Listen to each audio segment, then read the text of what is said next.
আজকে টাঙ্গাইলে যে মারুফের মা এখানে উপস্থিত রয়েছেন, শহীদ মারুফের মা।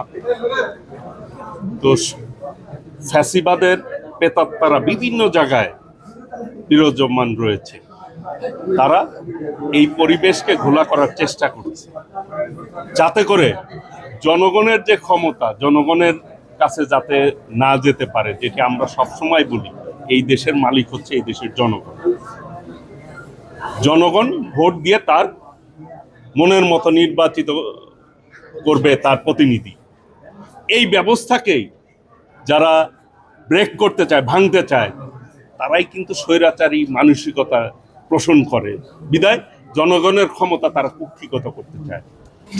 এই অস্থিতিশীল করে, পরিবেশ ঘোলা করে কেউ কিন্তু কোনোদিন সুবিধা করতে পারে নাই।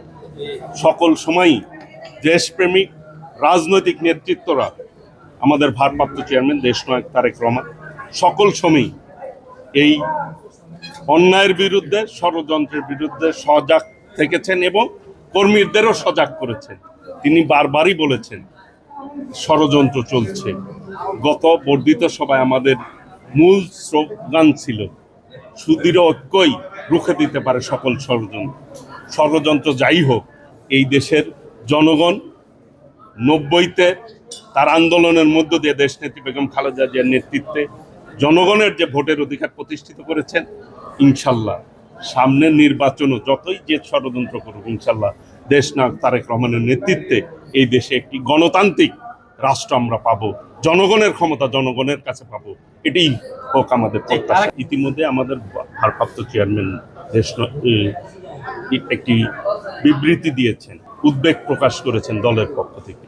আমি তো পূর্বেই বললাম, যারা স্বৈরাচারের প্রেতাত্মারা রয়েছে, পতিত ফ্যাসিবাদ, এরা তো কখনো নিজেরা যখন ক্ষমতা কুক্ষিগত করে রেখেছিল তখন নির্বাচন দেয় নাই, নির্বাচন ব্যবস্থা ধ্বংস করেছে। এখন একটি গণতান্ত্রিক পরিবেশে নির্বাচন হোক, জনগণ তাদের পছন্দ মতো সরকার যাতে বসাতে পারে, সেই ব্যবস্থা ধ্বংস করার জন্য তো তারা ষড়যন্ত্র করবেই। ষড়যন্ত্র করে লাভ হবে না। বাংলাদেশের জনগণ দেশনায়ক তারেক রহমানের নেতৃত্বে ঐক্যবদ্ধভাবে সেই ষড়যন্ত্র রুখে দিবে ইনশাল্লাহ। আমরা তো ইতিমধ্যেই সারা বাংলাদেশের মানুষ এর নিন্দা জানিয়েছে, প্রতিবাদ জানিয়েছে, এবং বাংলাদেশের মানুষ কিন্তু এই ব্যাপারে সোচ্চার রয়েছে।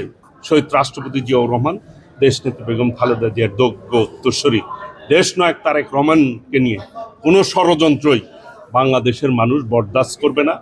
বিএনপি সকল পর্যায়ের নেতাকর্মীরা, দেশপ্রেমিক জনগণ সেই ষড়যন্ত্র ইনশাল্লাহ রুখে দিবে এবং এর প্রতিবাদ চলমান রয়েছে, চলবে ইনশাল্লাহ।